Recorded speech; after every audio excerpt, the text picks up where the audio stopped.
지난 2주 동안 로마서를 쭉 읽으며 말씀을 나누고 있는데, 지난 2주 동안 잠시 쉬게 되었습니다. 그래서 그동안 읽은 내용을 잠시 살펴보겠는데요. 1장 16절 17절은 로마서의 대주제라 그렇게 말씀을 드렸죠. 의롭다함을 얻는 것, 하나님과의 관계가 회복되는 것, 그것은 오직 믿음으로만 되는 것이다, 그렇게 말씀한 다음에 1장 18절부터 32절까지에서는 자신의 하나님을 망각하고 무시하고 자신의 욕망을 따라 사는 사람에 대한 이야기를 합니다. 그들은 하나님의 진노를 직면할 수밖에 없다 말씀을 하죠. 그리고 2장 1절부터 16절에서는 하나님의 뜻을 따라 바르게 살려고 하는 사람들도 역시 희망이 없다 하는 얘기를 하죠. 이방인들은 자신의 양심을 따라, 유대인들은 율법을 따라 거룩하게 살도록 힘쓰는데, 그래도 그들도 역시 하나님의 진노를 피할 수는 없다. 그런 다음에 2장 17절부터 29절 사이에서는 유대인들에만 국한해서 율법을 갖고 있고 할례를 받고 거룩하게 살기를 힘쓰는 유대인들도 역시 그것만 가지고는 안 된다. 몸의 할례를 받은 것만은 가지고는 안 되고 마음의 할례를 받아야 한다, 그렇게 얘기를 하죠. 자, 여기까지 여기까지 듣고 나면 질문이 생깁니다. 유대인들도 그런 질문을 했을 것이고 이방인들도 그런 질문을 했을 겁니다. 그 질문을 바울 사도는 1절에서 언급을 하지요. 그러면 유대 사람의 특권은 무엇이며 할례의 이름은 무엇입니까? 아브라함의 자손이라는 사실도, 율법을 잘 알고 있다는 사실도, 또 몸의 할례를 받았다는 사실도 하나님 앞에 의롭다함을 얻는데 아무 의미가 없다면, 그러면 하나님은 왜 아브라함을 선택하셨느냐? 또 모세를 통해서 이스라엘을 출애굽시키고 시내산에서 율법을 주신 그 이유가 뭐냐? 그리고 우리가 그동안 사무엘기와 열왕기를 통해서 이스라엘과 유대 역사를 쭉 보았는데요, 그 많은 역사를 통해서 하나님께서 이스라엘 백성을 옳게 인도하려고 많은 노력을 하셨는데 그게 무슨 의미가 있느냐?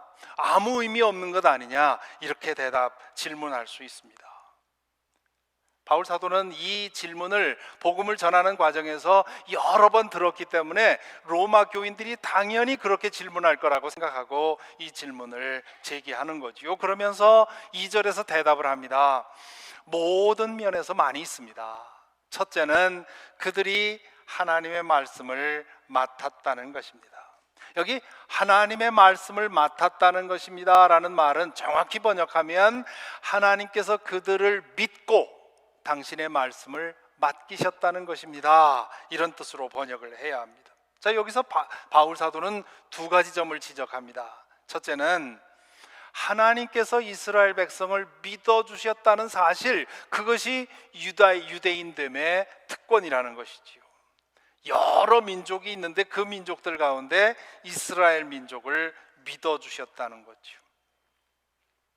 혹시 여러분 어렸을 적에 담임 선생님이 교실에 들어오셔서 여러 아이들이 놀고 있는데 여러분만을 이름을 불러서 밖으로 나오라고 해서는 이런 좀 일을 해라 하고 심부름을 맡기셨던 그런 경험이 있는 분이 계신지 모르겠습니다.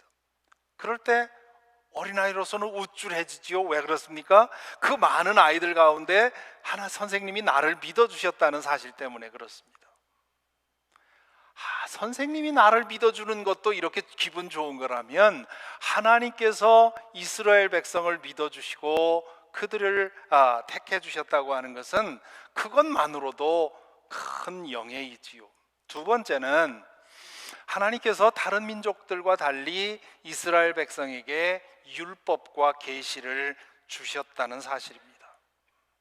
다른 민족은 로마서 1장에서 말한 대로 이 피조 세계를 관찰해 가면서 여기에서 드러난 것을 더듬어서 하나님이 있는지를 찾아야 했는데, 이스라엘 백성들은 율법을 주셨고 또 여러 가지 사건들이 있었기 때문에 그것을 통해서 하나님에 대해서 분명히 알 수 있었습니다. 따라서 유대인들은 하나님을 믿지 않는 다른 민족들보다는 훨씬 더 유리한 자리에 있다는 겁니다. 그러나 불행하게도 그 유리한 자리에 있었으면서도 구원을 받을 만큼 의롭지 못했다는 것이지요. 자, 이 지점에서 또 생길 수 있는, 제기될 수 있는 또 다른 질문이 있습니다. 그러면 이스라엘 백성이 이렇게 실패했다면 하나님의 약속은 취소된 것인가? 하나님은 당신의 약속을 버리셨는가? 이 질문도 역시 바울 사도가 복음을 전하면서 자주 만났던 질문입니다. 그래서 3절에서 바울 사도가 이 질문을 언급하지요.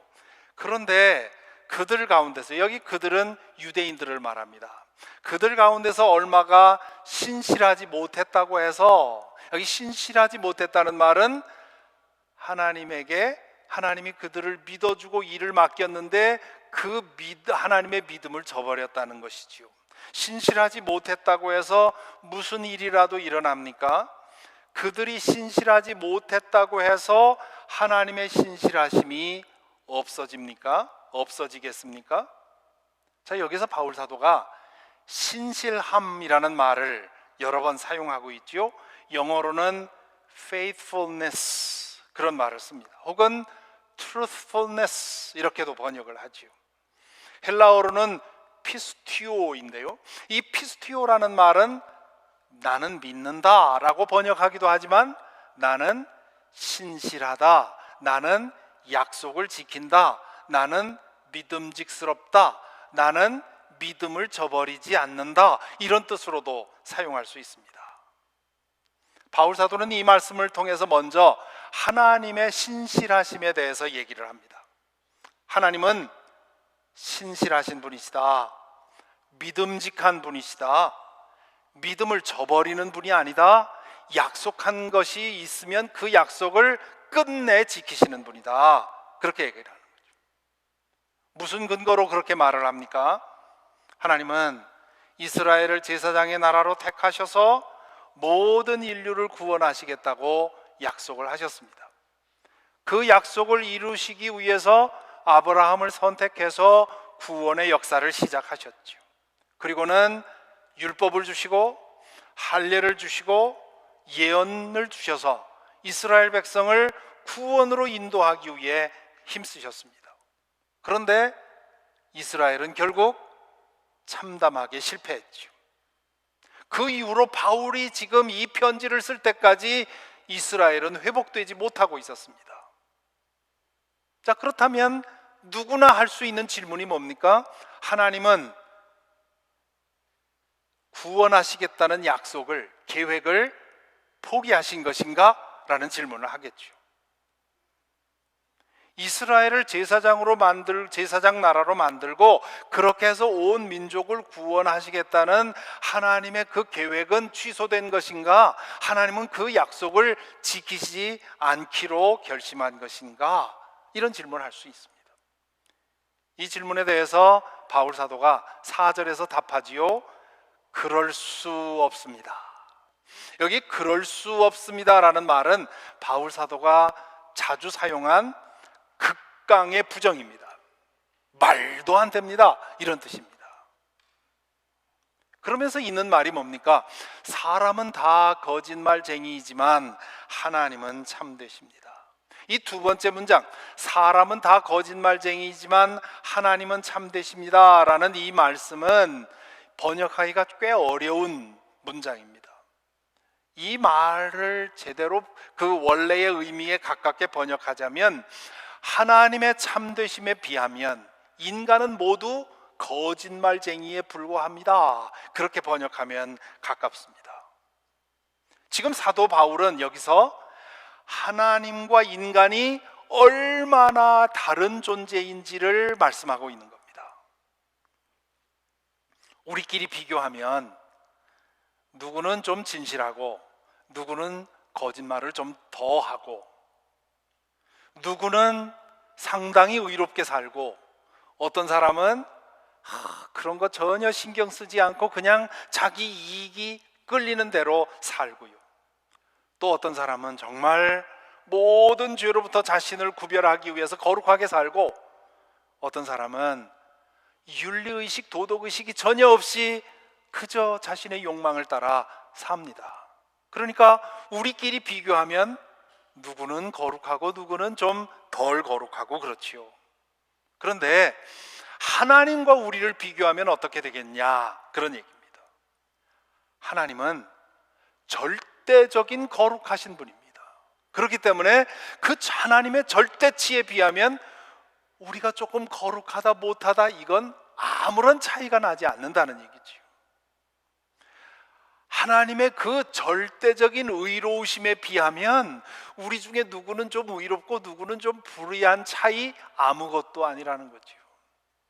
하나님의 그 절대적인 거룩에 비추면 어떤 사람은 좀 거룩하고 어떤 사람은 좀 더 죄인이라고 하지만 그 차이가 아무것도 아닌 겁니다. 바울 사도는 지금 그 말을 하는 겁니다. 우리 인간의 노력과 인간의 죄와 인간의 의에 비하면 하나님은 어마어마한 분이다 말이죠. 왜 이런 말을 했습니까? 3절에서 그들이 신실하지 못했다고 해서 하나님의 신실하심이 없어지겠습니까? 이렇게 질문했기 때문입니다. 이것에 대한 대답이지요. 유대인들이 하나님의 말씀에 신실하지 않았다고 해서 그래서 하나님은 우리처럼 하나님의 약속도 저버리셨느냐? 그렇지 않다는 거죠. 하나님의 신실하심은 우리와는 비교할 수 없는 것이기 때문에 이스라엘 백성이 모두 다 신실하지 않았음에도 하나님은 신실하심을 지키신다는 뜻입니다. 모든 인간이 하나님의 뜻에서 멀어져 있어도 하나님은 아브라함과 모세를 통해서 주신 약속을 끝까지 지키신다는 뜻입니다. 그래서 결국 당신의 아들을 보내셔서 구원의 길을 여셨습니다. 하나님은 우리가 상상할 수도 없이 신실하신 분이고 그 신실하심은 변치 않는다는 것이 이 말씀을 통해 바울 사도가 우리에게 전해주는 메시지입니다. 여기서 우리는 하나님을 믿는 사람이면 누구든지 마음속에, 옛날에 그런 표현을 썼지요. 신비, 마음의 비석에 꼭 새겨두어야 할 두 가지 진실이 있습니다. 첫 번째 진실은 하나님은 사람과 같지 않다.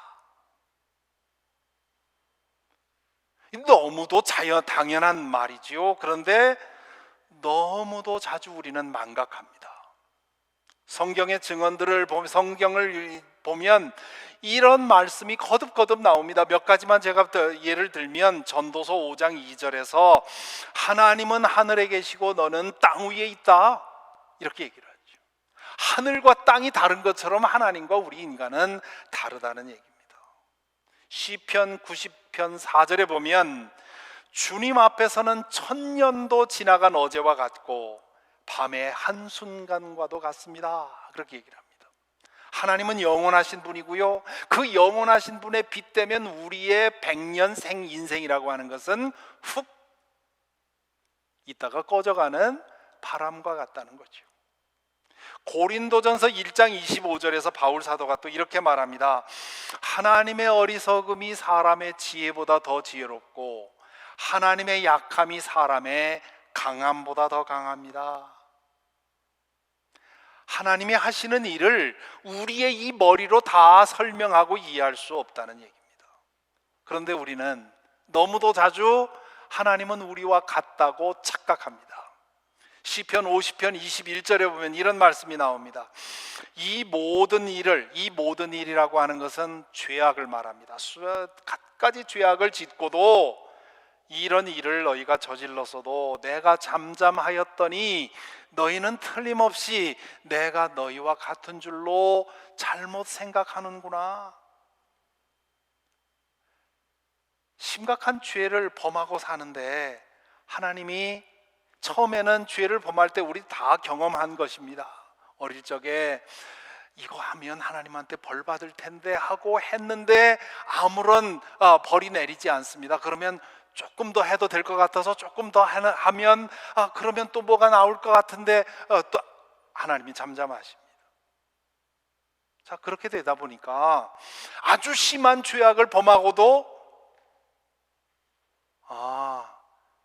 하나님은 이런 것에 상관하지 않는구나. 이렇게 살아도 괜찮구나.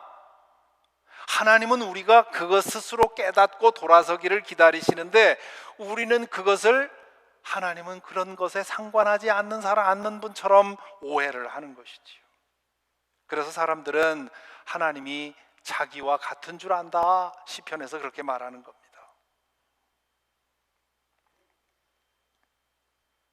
바울 사도는 그렇지 않다고 얘기를 하는 겁니다.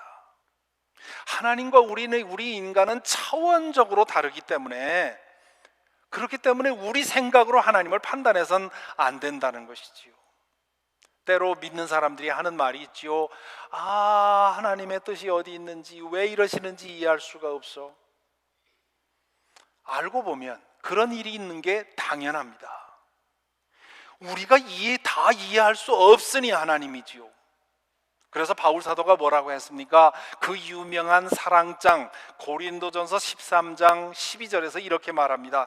지금은 우리가 거울로 영상을 보듯이 희미하게 보지만은 그때에는 얼굴과 얼굴을 마주하여 볼 것입니다.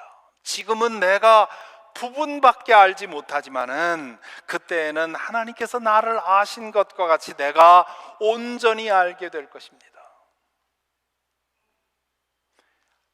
유대인들이 하나님이 주신 율법에 신실하지 못해서 망했다고 해서 하나님께서 이스라엘 백성을 그 약속을 버리셨다고 생각하는 것, 그것은 우리가 하나님을 우리식으로 얕잡아 보는 것입니다. 인간이 쌓은 의로 하나님의 의의 수준에 이를 수 없다고 이 바울 사도는 2장에서 얘기를 했죠.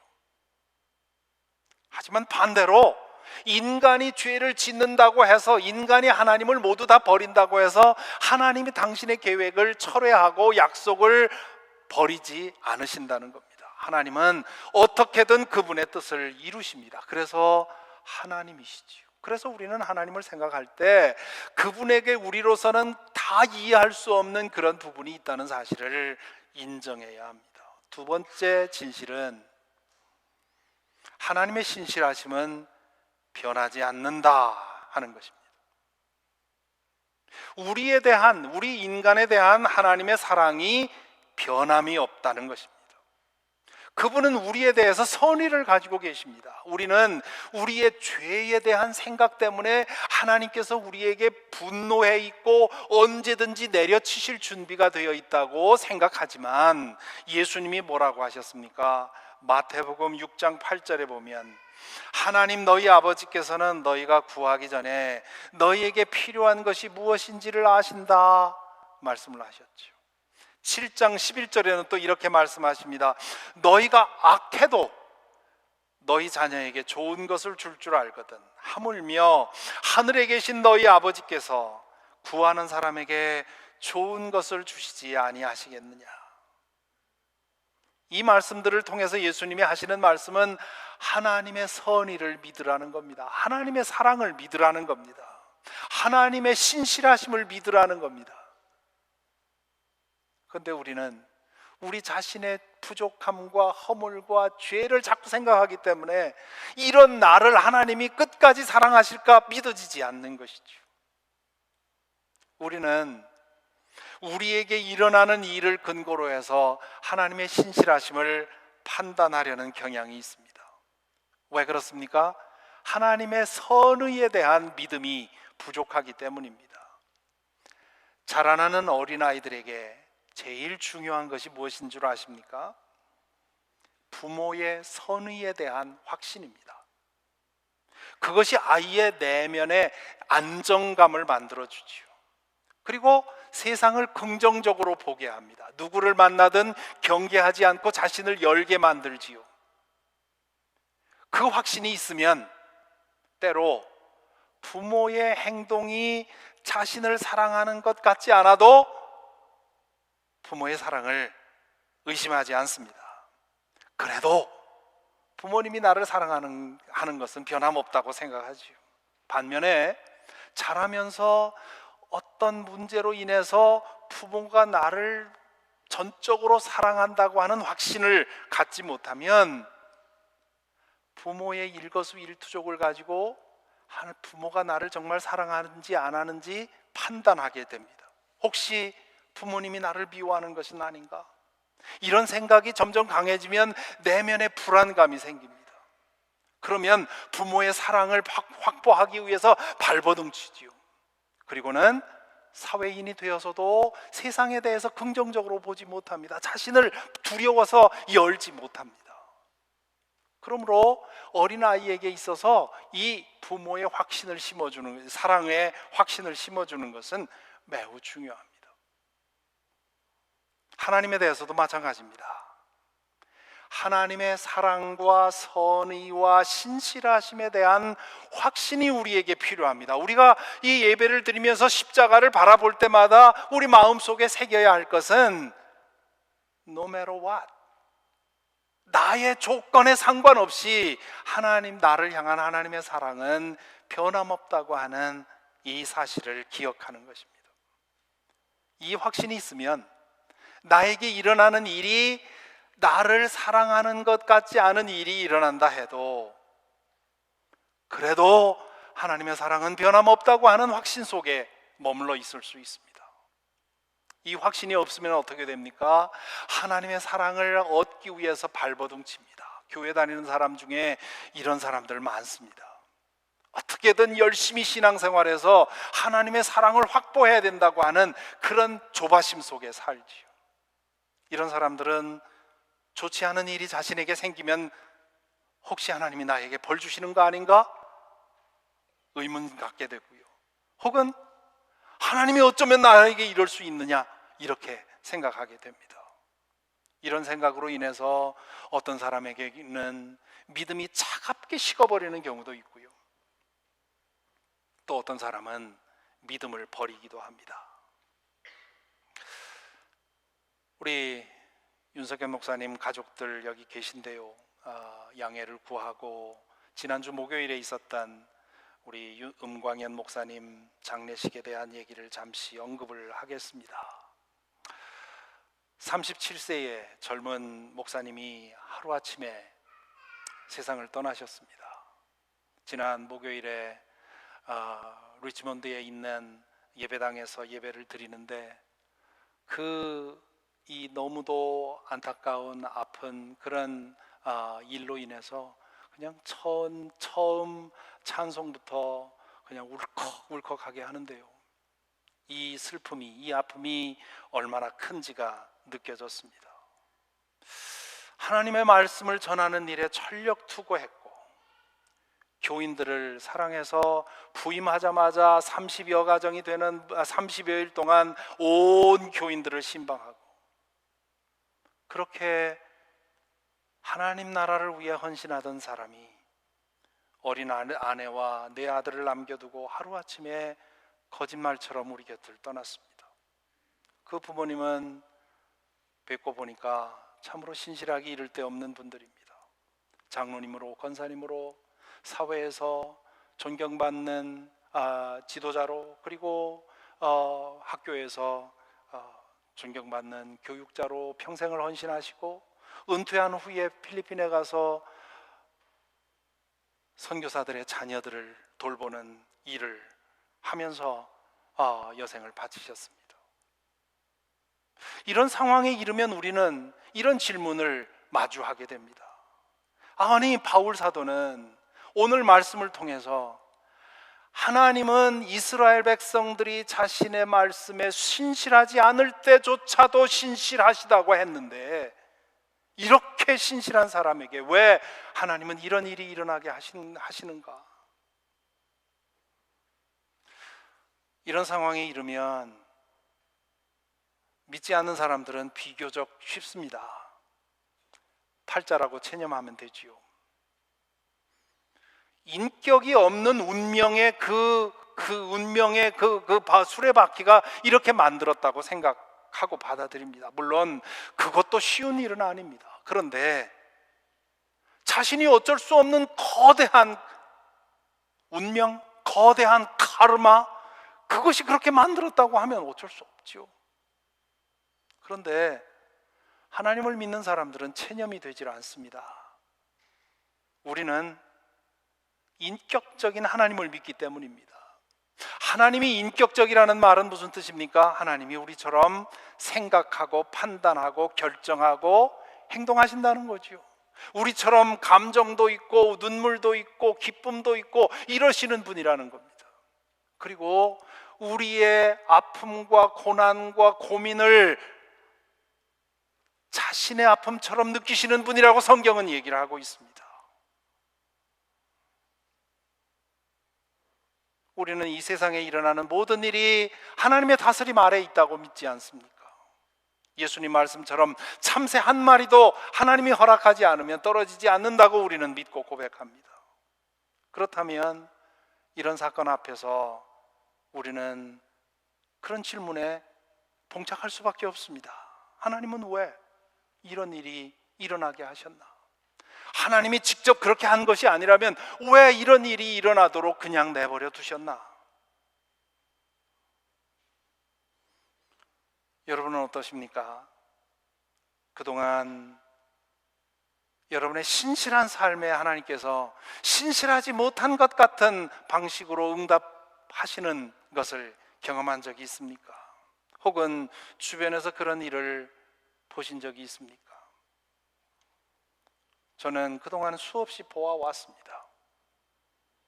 신실하게 하나님 나라를 위해서 전심을 다 바쳐서 섬기는데 그로 인해서 받은 것은 깊은 우울증으로 인해서 피폐해지는 그런 말년을 겪는 분도 보았고요.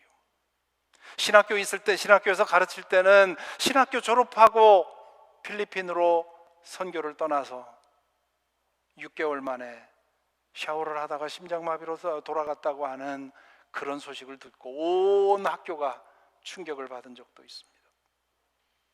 제 아는 목사님은 주일 2부 예배를 마치고 3부 예배를 준비하는 그 쉬는 시간에 전화가 와서 받아보니 기숙사로 갔던 자기 딸이 괴한의 총격에 의해서 죽음을 당했다고 하는 소식을 듣습니다.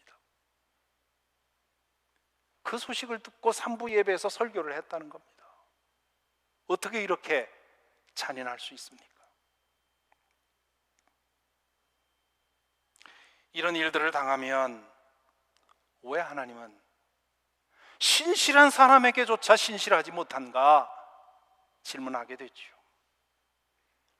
물론 우리에게 일어나는 일의 90% 이상은 하나님이 정말 신실하다는 사실을 확인시켜 줍니다. 다만 우리가 그런 일들은 당연하게 여기고 우리에게 일어나는 불행한 일만 가지고 하나님을 판단하니까 그러는 거죠. 우리의 매일매일의 삶은 오늘 지금 이 시간에 우리가 함께 여기서 예배드리고 있는 것은 우리는 받을 자격 없는 하나님의 은혜를 받고 살고 있기 때문에 그런 것입니다. 그런데 간혹 그렇지 않은 일들이 이렇게 일어납니다. 그리고 그 중에 일부는 도무지 이성적으로도 감성적으로도 감당할 수 없습니다. 믿음의 뿌리까지 흔듭니다. 이럴 때 필요한 것, 이럴 때 믿는 사람이라면 마음의 신비에 새겨놓고 기억할 것이 바로 이 두 가지 진실입니다. 첫째는 하나님의 초월성, 절대성에 대한 믿음. 하나님의 뜻을 우리로서는 알 수 없다고 하는, 얼굴과 얼굴을 맞대고 볼 그날에 이르게 되면 그때는 알게 되리라고 하는 믿음. 두 번째는 그럼에도 불구하고 하나님은 신실하시다고 하는, 그럼에도 불구하고 하나님은 우리를 사랑하신다고 하는 믿음입니다. 이 믿음을 가지면 체념하는 것이 아니라 순명하게 됩니다. 이해할 수 없지만 하나님의 사랑에 맡기고 의지할 수 있습니다. 그리고 바울 사도가 부탁한 것처럼 어려움을 당하여 소망 없는 사람처럼 슬퍼하지 않고 소망 있는 사람처럼 슬퍼할 수 있게 됩니다. 우리의 믿음에 있어서 상수는, 변함없는, 언제나 변함없는 상수는 하나님의 초월성과 그분의 사랑 두 가지입니다. 우리 삶에 어떤 일이 일어나도 그 사실은 부정할 수 없습니다. 바울 사도가 로마서 2장에서 하는 말, 아무리 우리가 애쓰고 의를 쌓아도 그 의로 하나님의 커트라인을 통과할 수 없다 하는 말씀을 하지요. 반면에 우리가 하나님의 말씀에 신실하지 못하다 해도 하나님은 신실하셔서 그분의 약속을 지키신다고 말씀합니다.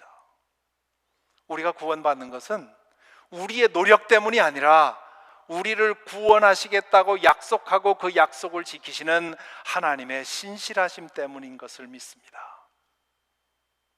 믿습니까? 내 노력, 나의 믿음의 수준이 우리를 구원하는 것이 아니라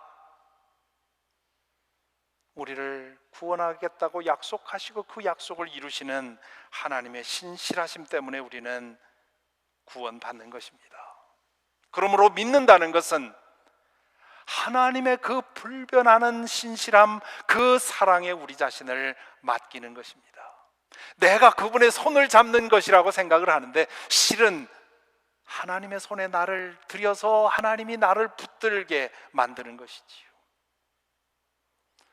살다 보면 하나님을 잡고 있는 우리 손을 놓을 때가 있습니다. 물론 믿음을 저버리고 하나님의 손을 완전히 놔버리는 사람들도 있죠. 그때는 우리의 구원이 위태로워집니다.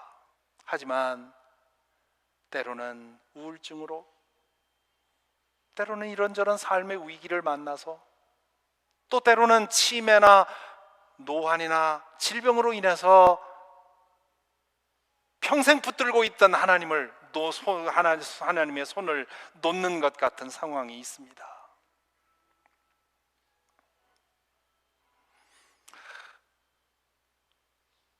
2년 전에 하나님의 부르심을 받은 제 어머님은 평생토록 하나님을 붙들고 사셨습니다. 그분으로 하여금 그 어려운, 때로는 한 끼에 24명 이상의 밥을 지어내야 하는 그 맏며느리의 이 짐을 다 견딜 수 있었던 것은 하나님을 붙들었기 때문입니다. 그런데 치매가 깊어지신 마지막 6년, 그분은 모든 것을 망각했습니다. 하나님까지도 망각하셨죠. 여러분, 우리의 신실함이 우리를 구원하는 것이라면, 우리가 하나님을 붙들고 있는 우리의 손이 우리를 구원하는 거라면, 어머니는 치매와 함께 구원도 잃은 것이 되겠죠. 그러나 하나님의 신실하심으로 구원받는 것이기에, 하나님이 우리를 잡고 있는 그 하나님의 손 때문에 구원받는 것이기에 저희의 어머니의 구원은 안전했습니다. 우리에게도 마찬가지입니다. 진실로 예수 그리스도를 믿으십니까? 그렇다면 영원히 변치 않는 하나님의 신실한 사랑 안에 있는 것입니다. 그러므로 그 무엇도 우리의 구원을 흔들 수가 없습니다. 그래서 바울 사도가 로마서 8장 38절 39절에서 이렇게 말하지요. 나는 확신합니다. 죽음도 삶도 천사들도 권세자들도 현재 일도 장래 일도 능력도 높음도 깊음도 그 밖에 어떤 피조물도 우리 주 예수 그리스도 안에 있는 하나님의 사랑에서 끊을 수 없습니다. 그러니 잊지 마십시다. 하나님은 하늘에 있고 우리는 땅에 있습니다. 우리를 향한 하나님의 사랑은 변함이 없습니다. 믿음으로 우리는 그 사랑 안에 안전합니다. 우리에게 무슨 일이 일어나도 이 진실은 변하지 않습니다. 그 변하지 않는다는 증거가 우리 앞에 십자가로 서 있습니다. 십자가를 바라볼 때마다 그 사실을 기억하고 그 믿음 안에 살아가는 저와 여러분이 되기를 간절히 기원합니다.